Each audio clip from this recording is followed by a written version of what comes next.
ఆధ్యాత్మిక సుధాసాగరం ధర్మ సందేహాలు కార్యక్రమానికి స్వాగతం.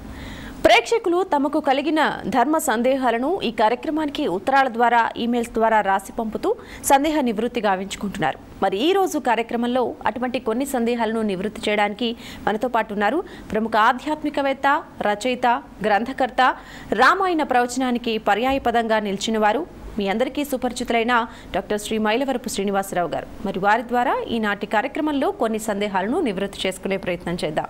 గురుగారు నమస్కారం. నమస్కారం. గురుగారు, మరి మొదటి ఉత్తరాన్ని చూద్దామండి. కాకినాడ నుండి భాస్కర్ రాజు గారు రాస్తూ ఉన్నారు. చనిపోయిన వారి ఫోటోలు గుడిలో పెట్టవచ్చా? ఓ యథార్థాన్ని గమనించాలి. ఏ గుళ్ళో దేవతలు ఉంటారో ఆ దేవతలు 84 లక్షల జీవరాశులు ఏ 14 లోకాల్లో ఒక్కొక్క 84 లక్షల జీవరాశులుగా ఉన్నారో వాళ్ళందరికీ ఆరాధ్యులు, వాళ్ళందరి చేతను పూజింపదగిన వాళ్ళు.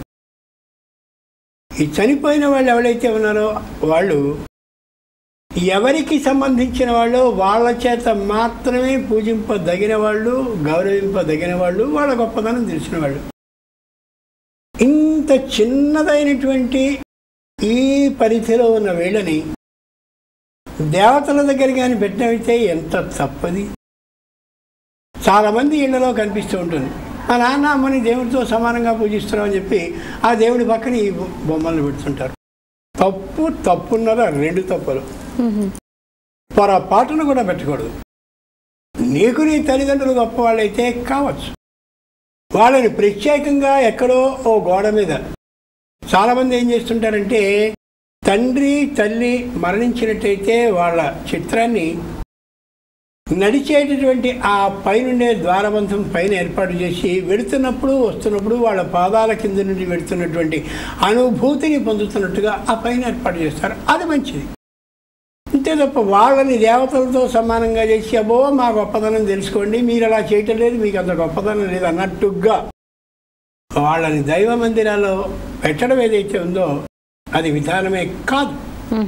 కొన్ని విషయాలు మనం పొరపాటు కానీ చేస్తున్నట్టయితే తెలుసుకోవాలి తప్ప అబే అది కాదు ఏమైనా సరే మేము పెడతామని వాదించడం మూర్ఖత అవుతుంది తప్ప సరైనటువంటి విధానం కాదు.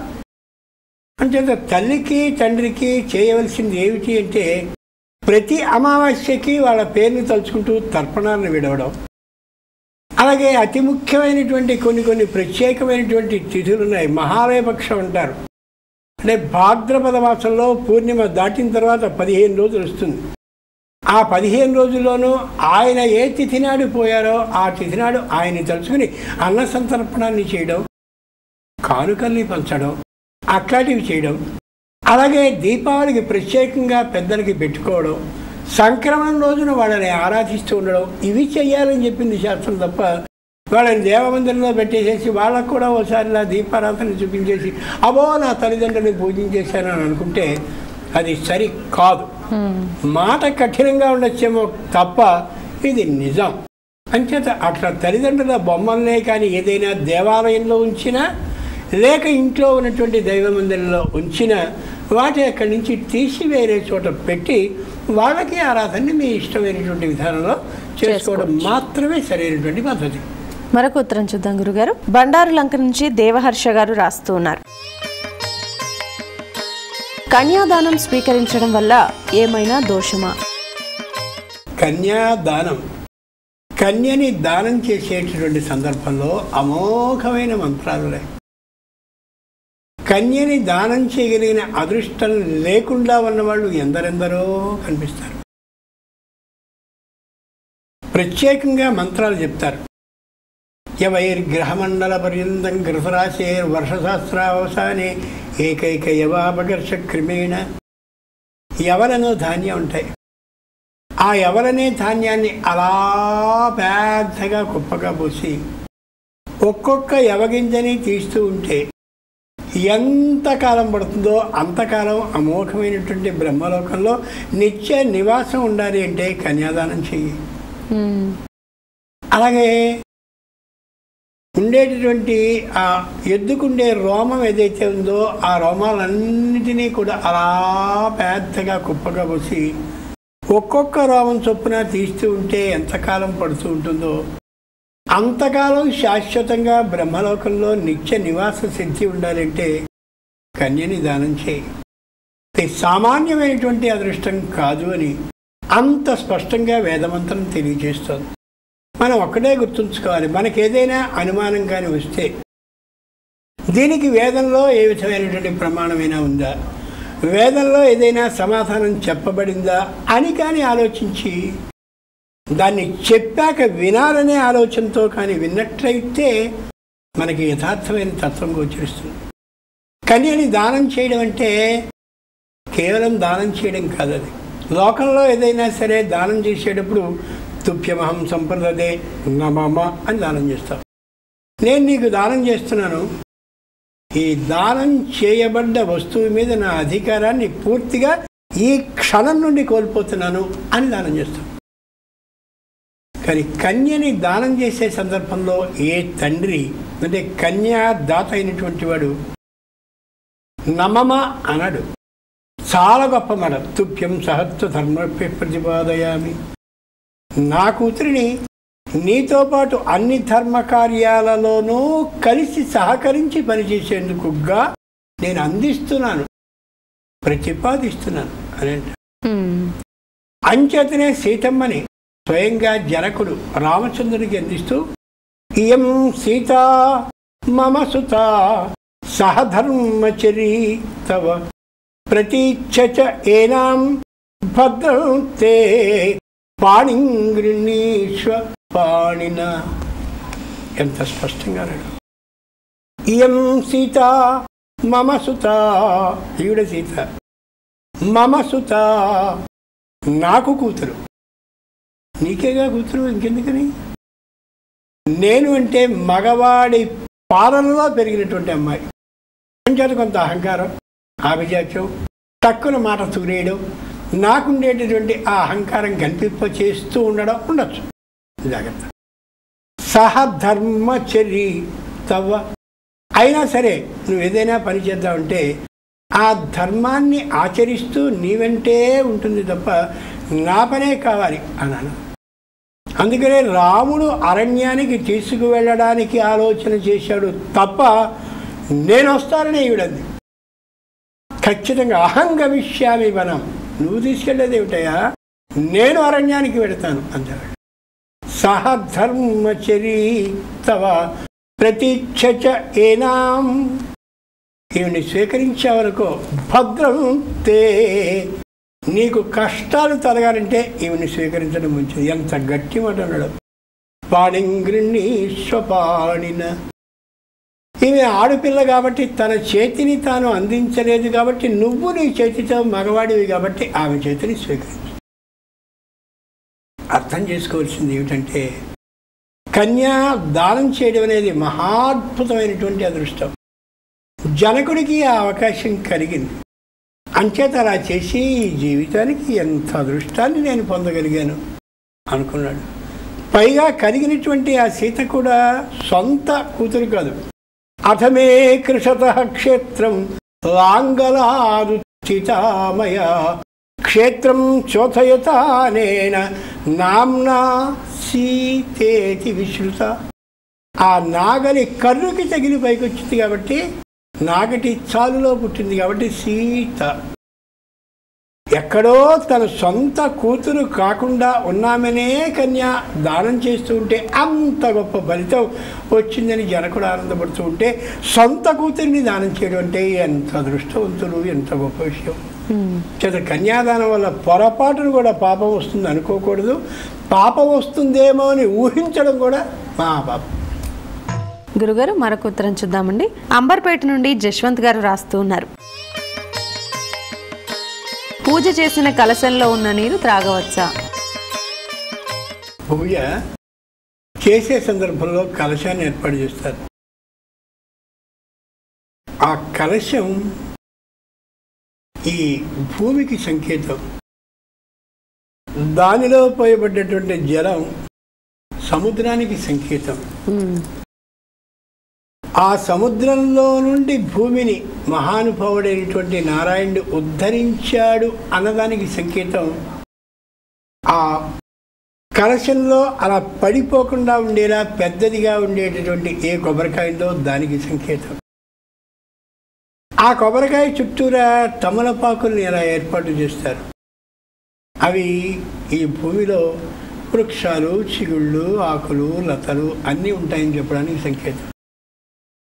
దాని మీద వస్త్రాన్ని ఏర్పాటు చేయడం జనమందరూ బట్టికి బట్ట కట్టేది ఈ భూమి మీదే అని చెప్పడానికి సంకేతం.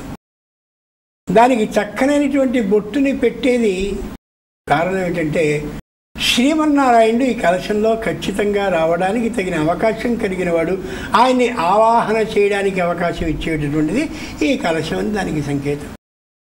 అటువంటి కలశంలో ఏ జలం అయితే ఉందో ఆ జలం అమోఘమైన మంత్రాలతో పరిశుభ్రం చేయబడుతుంది కాబట్టి, పవిత్రీకరింపబడుతుంది కాబట్టి కలశోదకేన పూజాద్రవ్యాన్ని దేవం ఆత్మానంచ సంప్రోక్ష్య, ఆ కలశంలో ఉన్నటువంటి ఉదకంతో పూజాద్రవ్యాన్ని ఏ ద్రవ్యాలు పూజ కోసం తెచ్చామో వాటిని చల్లాలి. ఉదాహరణకి పుష్పాలను తెచ్చాడు ఎవరో, కానీ నేల మీద పడిపోయిన వాటిని తెచ్చాడు అనుకుందాం, లేదా మొహం కడుక్కోకుండా తెచ్చాడు అనుకుందాం, స్నానం చేయకుండా తెచ్చాడు అనుకుందాం, కుంటి గుడ్డి పువ్వులను తెచ్చాడు అనుకుందాం, అంటే అన్నిటిలో ఎవరిని కూడా ఉన్నాయని అనుకుందాం. వాటి దోషం తొలగడానికి కలశోదకం పనిచేస్తుంది. అలాగే కొబ్బరికాయలు తెచ్చాడు, ఏదో ఒకటి కుళ్ళిపోయి ఉండొచ్చు, అంత మాత్రం చేత నేరం కాదు. మనం కావాలని కుళ్ళిపోయిన కొబ్బరికాయలను తెచ్చి ఏం చేస్తాడు భగవంతుడు అనే ఉద్దేశంతో తేలా. కాబట్టి కలశోదకైన పూజాద్రవ్యాన్ని దేవం, దేవుని కూడా చల్లమన్నారు. అదేమిటండి, దేవుడు పవిత్రుడే కదా, ఆయన కూడా ఇలా ఎందుకని ఆయన మీద కూడా నీళ్లు చల్లడం గుర్తుంచుకోవాలి. మనం తెచ్చినటువంటి ఏ ప్రతిమ అయితే ఉందో దేవ ప్రతిమ ఉండవలసిన కొలతల ప్రకారం ఉండి ఉండకపోవచ్చు, లేదా తేబడ్డటువంటి ప్రతిమని తెచ్చేటటువంటి సందర్భంలో ఏ కుడి కాలి చివర ఉండేటటువంటి చిటికిన వేల దగ్గర చిన్నగా భిన్నమై ఉండొచ్చు, లేదు ఉండవలసిన పద్ధతిలో ఎక్కడో ఒక చోట దానికి సంబంధించిన తేడా కలిగి ఉండి ఉండొచ్చు. అలాంటి సందర్భాల్లో కలశోదకంతో ఆ దైవాన్ని అలా ఒకసారి ప్రోక్షణ అంటే చలనాన్ని కానీ చేస్తే ఆ దేవ ప్రతిమలో ఉండేటటువంటి దోషాలు దొరుకుతాయి పవిత్రీకరింపబడ్డ కారణంగా. ఆత్మానంచ, పూజాద్రవ్యాల్ని చల్లాం, దేవుడి మీద చల్లాం. ఆత్మానంచ, ఎవరైతే పూజ చేయడం కోసమని మనం కూర్చున్నామో స్నానం చేసి చాలా పరిశుభ్రవులం అయినప్పటికీ కూడా ఆవిడ ఎంత గొప్ప నగేసుకుంది, నాకు అది లేదు, వాడు ఆయన ఎంత సంపాదిస్తాడు, నేను సంపాదించలేకపోతున్నాను, ఇలాంటి ఆలోచన కలిగినప్పుడు మానసికంగా మనం అపవిత్రులు అయ్యాం కదా. అంచేత ఈ మానసిక అపవిత్రత తొలగడం కోసమని ఆ కలశోదకాన్ని అలా చల్లాలి. కాబట్టి కలశోదకం అనేది పూజాద్రవ్యాలని పవిత్రీకరించడానికి, దైవాన్ని పవిత్రీకరించడానికి, మనని మనం పవిత్రీకరింపబడేలా చేసుకునేందుకు మాత్రమే వాడాలి తప్ప పొరపాటును కూడా ఆ నీటిని స్వీకరించకూడదు. యజ్ఞాల్లో వాటిల్లో పెద్ద పెద్ద హోమాలు చేసేటప్పుడు సర్వతోభద్ర మండలం అని ప్రత్యేకంగా ఒకటి ఉంటుంది. పెద్దదైనటువంటి బిందె పెట్టి ఆ దాంట్లో నీళ్లు పోస్తారు. మొత్తం అంతా అయిపోయిన తర్వాత అక్కడ ఉండేటటువంటి ఆ కలశం పెద్ద బిందె ఏదైతే ఉందో దాంట్లో ఉండేటటువంటి జలంతో సహస్ర ఛిద్రాభిషేకం చేస్తారు. యజమానుణ్ణి యజమానురాన్ని కూర్చోబెట్టి 1000 చిల్లులు ఉన్నటువంటి జల్లెడ వాళ్ళ తల మీద పెట్టి ఈ జలాన్ని ఆ పైనుంచి పోస్తూ ఆ ఇద్దరిని పూర్తిగా స్నానం చేసే విధంగా ఏర్పాటు చేసి అమోఘమైనటువంటి మంత్రాన్ని పఠింపజేస్తారు. కాబట్టి కలశోదకాన్ని ఎప్పుడూ స్వీకరించకూడదు. గురుగారు, మరొక ఉత్తరం చూద్దామండి. మహారాష్ట్ర నుంచి వేదవతి గారు రాస్తున్నారు. కొల్హాపూర్ మహాలక్ష్మి విష్ణుపత్ని శ్రీ మహాలక్ష్మియేనా? ఏ విధమైనటువంటి యంత్రం కింద ప్రతిష్టాపింపబడిందో ఆ ప్రతిష్ఠింపబడ్డటువంటి దాని ప్రకారం పైనుండేటటువంటి దైవం విగ్రహంగా మారుతుంది. వి అంటే విశేషంగా మంత్రశక్తిని గ్రహించేదిగా అవుతుంది. కొల్హాపూర్లో ఉండేటటువంటి అమ్మవారి క్రింద చక్కనైనటువంటి అష్టదళ పద్మం, దాని మీద చక్కనైనటువంటి శ్రీచక్రం ఏర్పాటు చేయబడి ఆ మీద ప్రతిష్ఠింపబడిందే తప్ప ఏదో మామూలుగా ఎక్కడో ఉన్నటువంటి విగ్రహాన్ని తీసుకొచ్చి ప్రతిష్ఠించింది మాత్రం కాదు. అంచేత నిశ్చయంగా విష్ణు యొక్క భార్య అయినటువంటి లక్ష్మీదేవిగానే ఆమెను గుర్తించాలి తప్ప మరెవరో అని ఊహించుకోగలిగినటువంటి అవకాశం లేదు. 2 బింబస్యైవాతిశాయనాత్ అర్చకస్య తపోయోగాత్. మనం చాలా దేవాలయాల్ని చూస్తుంటాం. కొన్ని దేవాలయాల్లో అర్చకుడు అలాగే పాపం అలా బిక్కమొహం వేసి కూర్చుని ఎవరైనా వస్తే బాగుండు అన్నట్టుగా కనిపిస్తూ ఉంటాడు. కొన్ని దేవాలయాల్లో అబ్బో ఖాళీ లేకుండా విపరీతమైనటువంటి భక్తుల యొక్క రద్దీతో ఉంటూ ఉంటుంది. 2 దేవాలయాలుగా ఇదెందుకు ఇలా ఉంది, అదెందుకు అలా ఉంది? ఏ అర్చకుడైనటువంటి వాడు ఆ దేవునికి ప్రదక్షిణాన్ని చేస్తూ చేస్తూ చేస్తూ కొంత తపశ్శక్తిని తీసేసుకుని పెడుతున్నారో ఆ తీసుకుపోబడ్డటువంటి తపశ్శక్తిని తిరిగి ప్రతిష్ఠించే వాళ్ళ ఉండాలి. అంచేత తాను మంత్రాలని, అభిషేకాలని, అర్చనలని, పూజనలని సకాలంలో చేయవలసిన వాటిని చేస్తూ ఉంటే ఆ నష్టపోయినటువంటి తపశ్శక్తి మళ్ళీ ఆ యంత్రంలోనికి చేరుతుంది. యంత్రం అంటే దైవం కింద ఉండేటటువంటి రాగి బిళ్ళ మీద ఏర్పాటు చేయబడ్డ అమోఘమైనటువంటి బీజాక్షరాలు కలిగినటువంటి యంత్రం. అది లేకపోవడం బట్టే అర్చకుడు మాత్రమే కనిపిస్తూ దేవుడి దగ్గర జనం లేకపోవడం అలా జరుగుతోంది. కాబట్టి ఇక్కడ విపరీతమైనటువంటి భక్తుల రద్దీ కనిపిస్తూ ఉంటుంది. ఒక్కసారి మనం పరిశీలిస్తే తిరుమల శ్రీ వెంకటేశ్వర స్వామికి షట్కాల అర్చన జరుగుతూ ఉంటుంది. 6 కాలాల్లో అర్చన జరుగుతూ ఉంటుంది. 6 కాలాలలో నిరంతరం అర్చన అలా సాగుతూ ఉంటుంది. కాబట్టే నిరంతరం యంత్రశక్తి అలా పెరుగుతూ ఉంటుంది. కాబట్టి ఖచ్చితంగా భక్తుల యొక్క ఆకర్షణ ఉంటూనే ఉంటుంది. అలాగే శ్రీశైలంలో ఉండేటటువంటి మహానుభావానికి నిరంతరార్చన జరుగుతూనే ఉంటుంది. కాబట్టి ఆలయానికి ఏ విధమైనటువంటి తక్కువ ధనము తగ్గుదల ఉండదు. కాబట్టి ఆలయం మంచి అభివృద్ధిలో ఉంది అంటే ఆలయానికి వచ్చే ఆదాయం ద్వారా లెక్కించకూడదు. ఆలయానికి వచ్చేటటువంటి భక్తుల సంఖ్యని బట్టి ఆలోచించాలి. భక్తుల సంఖ్య కూడా హృదయపూర్వకంగా వచ్చేటటువంటి భక్తుల సంఖ్యని బట్టి ఆలోచించాలి. అది రావాలంటే అర్చకులు చేసేటటువంటి ఆ పూజ పురస్కార శక్తి దాంట్లో ఉండాలి. అంటే ఇక్కడ కూడా అదే విధంగా మనం ఆలోచించి చూస్తే నిశ్చయంగా దైవానికి సంబంధించిన శక్తి పెరుగుతూ ఉంటుంది. ఈవేళ మనం కొల్హాపూర్లో చూస్తే విపరీతమైనటువంటి జనసందోహం అక్కడ కనిపిస్తుంది. కాబట్టి అమ్మవారికి కలహారాలు అంటే పద్మాలతో అర్చించేటటువంటి వాళ్ళ సంఖ్య సామాన్యంగా ఉండదు. కాబట్టి ఆ శుక్రవారమే కాకుండా మిగిలిన రోజుల్లో కూడా అమ్మవారికి అర్చనలు సాగుతున్నాయి. కాబట్టి అంతకంటే ప్రత్యక్ష నిదర్శనం ఏమిటి ఆవిడ విష్ణుమూర్తిగా అక్కడ కనిపిస్తుంది అనడానికి. అంచేత నిశ్చయంగా ఆవిడ విష్ణు యొక్క భార్య లక్ష్మీదేవి మాత్రమే. గురుగారు, ప్రేక్షకులు రాసిన ఉత్తరాలన్నిటికీ కూడా చక్కగా శాస్త్రీయపరమైన సమాధానాన్ని సవివరంగా తెలియజేసినందుకు ధన్యవాదాలండి. మరి వీక్షించారు కదా నేటి కార్యక్రమాన్ని. మరి మీకు కూడా ఇటువంటి సందేహాలు ఉన్నట్లయితే మీ సందేహాలని ఉత్తరాల ద్వారా లేదా ఈమెయిల్స్ ద్వారా మాకు రాసి పంపండి. మా చిరునామా ధర్మ సందేహాలు, కేర్ ఆఫ్ భక్తి TV, road number 92, Jubilee hills, Hyderabad 5,96,000. మా ఈమెయిల్ ఐడి bhaktihyd@gmail.com. ఇది ఇవాల్టి ధర్మ సందేహాలు కార్యక్రమం. మరో కార్యక్రమంలో మళ్ళీ కలుద్దాం. అంతవరకు సెలవు.